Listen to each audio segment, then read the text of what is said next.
Hey babe, come give me a hand with this. This thing's massive. Oh, the new bike. I think they sent the TT bike early. You need my big muscles. Exactly. Whoa, look at that. What's that? You think it's for me or you? It's a little small for me.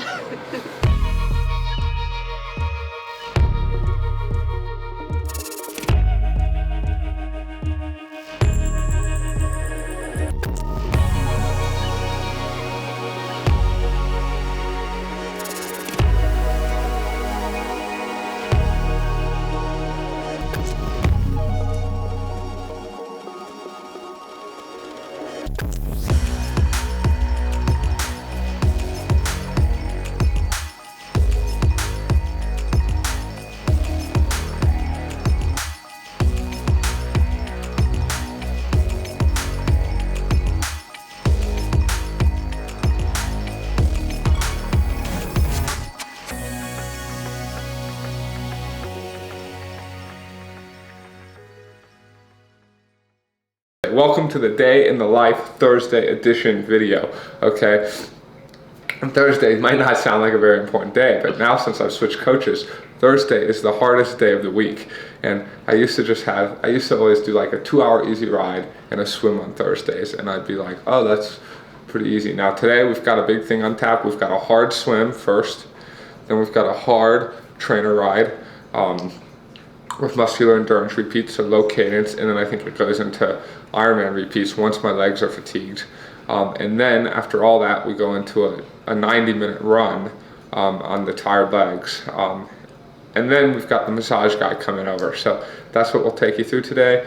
Hopefully I can get some energy into me. And this is the third hard day in a row, so it's normally a bit tiring. But then Fridays, I swim only. I actually get basically a rest day. And so, yeah, we'll show you what happens on here. I used to actually like almost dislike the whole process of going to the, not just going to the pool, but actually even of swim practice. I think when I used to live in Boulder, like people kind of put me down, and even when I go back, I'm still sometimes like put down there about my swimming, and it's always like whenever I'm there, people want to remind me that, oh, you're not the best swimmer, and so on and so forth in the pro swim squad groups. Not all of them. I mean, I will say Ian's swim squad group is really, really great, and he's been great to me. But a lot of times it's like, I think maybe out of insecurity, because there's so many pros in Boulder, it's sometimes like, I mean, I don't go and tell other pros like, oh, you really need to work on the bike. Oh, you really need to work on the run. Like, but anytime I show up in Boulder, it's, wow, Sam, you really got to work on that swim. And like for years this happened. So it always made me like not that stoked to show up and swim, because I was always reminded of like how bad, I don't like the word bad, but how bad I was at it compared to my bike and run, so to speak. While here, it's always like, and there's two groups we have, but it's always supportive. It's always like, hey, you're doing great, you're improving, like, awesome to see you show up. And like, even the noon group we sometimes swim with, I mean, all these guys are like next level swimmers, and yet they're the most supportive guys to me, always encourage me that I'm going to get those gains I want. And like, that's made me really love swimming. I mean, it at least more than I used to.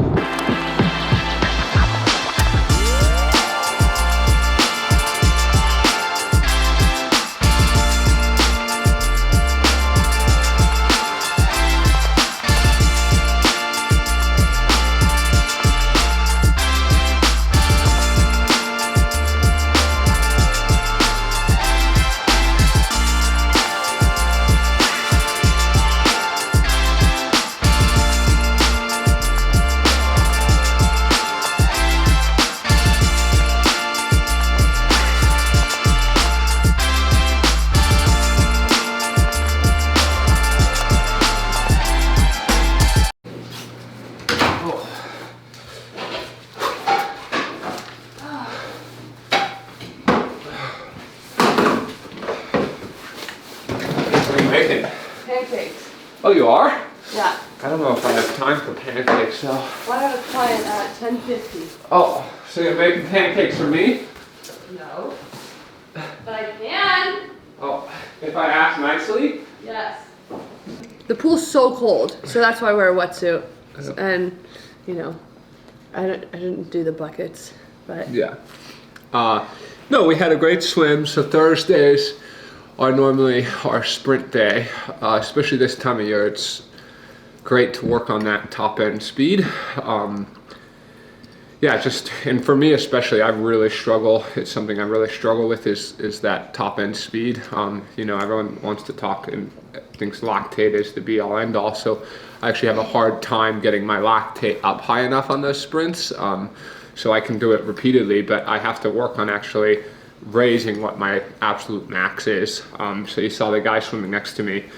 His name's Reed. I actually coach him and the guy Soren at the pool, but they're both great sprinters, so it makes for a great group.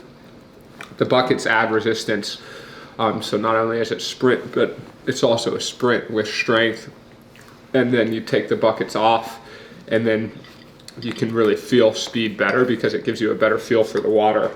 So we've been doing that, on Thursdays, and then we like to end kind of with a max something off the blocks. Last week we've kind of been advancing it. We started with just a max 25, then max 50, and then this was our first time doing a max 100 at the end of practice. So I think I'm seeing good gains from it. I think especially like I've often sort of not made the swim groups in that first few hundred meters, and then I've actually felt like I'm swimming totally actually under where I should be swimming. Like I'm swimming slower, but I'm just not in the group. So I just sort of settle in the group I'm in.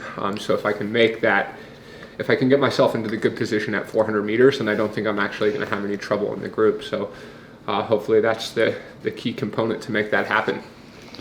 Sam Long, and that was Daytona about 2 years ago. And what a race. You know, look at it. He loves the interaction with the fans. He'll go by, he'll high-five them during the race.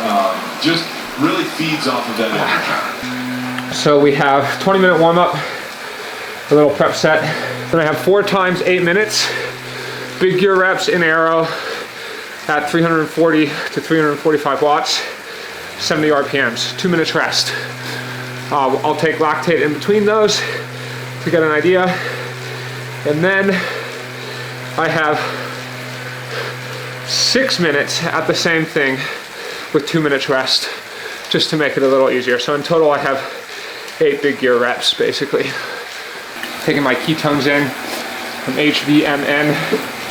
And here's the thing about ketones, they're actually the best for high intensity short efforts. Here's why. They provide another substance, another fuel source other than carbs or fat for the body and for the brain. And your body will use these first, which means you save carbohydrates for longer and for those last surges in a race. So I'm really interested in testing and using this in a race, because if I take it, and because I come out of the swim not quite where I want to be, I have to surge a lot on the bike. And then I get on the run and I'm often tired, and we've seen me lose sprint finishes. But I'm great at sprint finishes in training, so it's about saving my fuel sources and using them wisely, and this is going to give me more fuel reserve. So that's why I'm really stoked to use it. I'm testing it on high intensity intervals, and it's been working well. He truly is a character, and to be honest, it's what our sport needs. We need these characters. It's what makes the sport exciting. He started with his yo-yo-yo caption, and you know, he's just gone from there. He has his own merch now that people buy. So. Oh gosh, we are 3 of 8 done.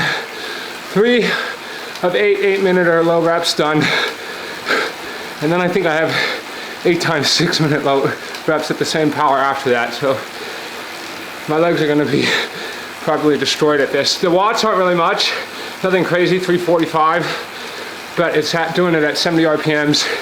So you notice I'm staying all in aero for it. It's just creating a whole lot of muscular fatigue. That's what I'm kind of dealing with. Heart rate's about 138, 140, so I'm not like working overly hard aerobically, but it's early in the year, man. My legs are not hardened yet, and I haven't really done work like this in the past, so very minimal work like this in the past, so it's a different stimulus. So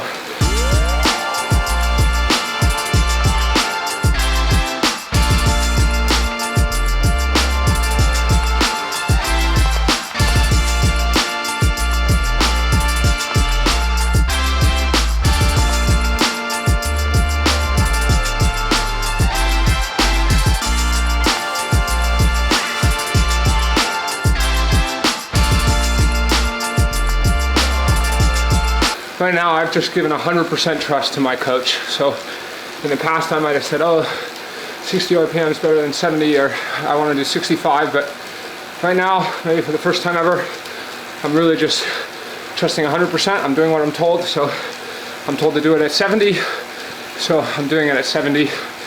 Coach has his reasons. I didn't even really necessarily ask. I actually did say, oh, maybe lower is better. I've done them lower before. He just said, it's a lot of work, keep it at 70. And I said, okay, I'm trusting that. And yeah, it's nice to turn my brain off. It's really, really freeing for me not to be analyzing like every interval, every kind of decision, and having to be in charge of that myself to make sure I'm not like too overboard, I guess, and putting 100% trust in seeing where that takes me. And it opens up my mind to, and even my body, to put more into my training and just to execute the plan, and yeah, to have that mental capacity for things in my day-to-day life with friends, family, with the girlfriend at home, everything. So yeah, it's been really, really enjoyable from that standpoint.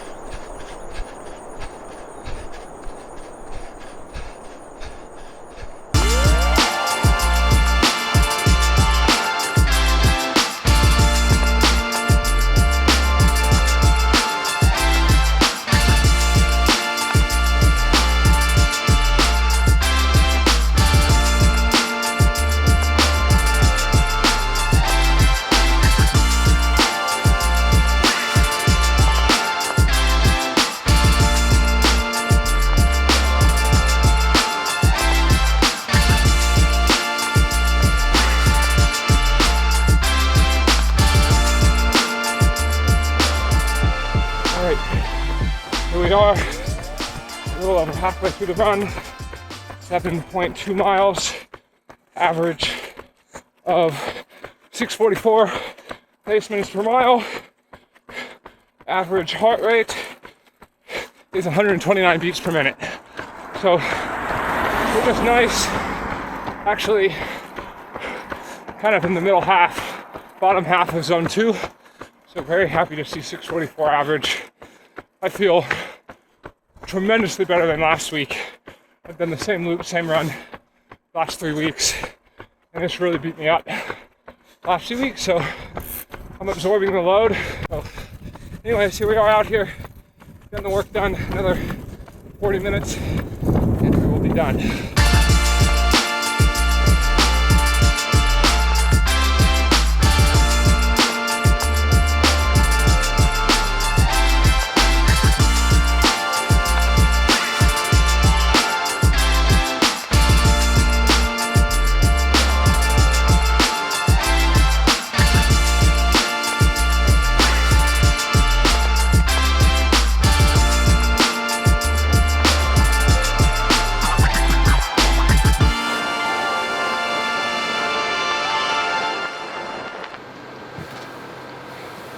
Hey babe, come give me a hand with this. This thing's massive.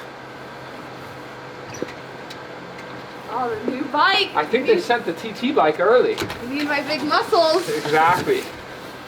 Whoa, look at that. What's that? You think it's for me or you? It's a little know. small for me. Oh! Oh, look at that. The good news is, whether it's a boy or girl, they're gonna be rocking pink. Oh. Well, here we are, everyone. This was a massive YouTube in terms of announcements. I am the baby daddy. I couldn't be more stoked. I couldn't be more stoked for the journey this year. That's a day in the life. This is what every Thursday has actually been looking like, so there's no extra flair been adding to it. We just tried to keep it as true to what every Thursday actually looks like, which I think you guys probably appreciated. Obviously, give Laura encouragement along with the journey of the pregnancy.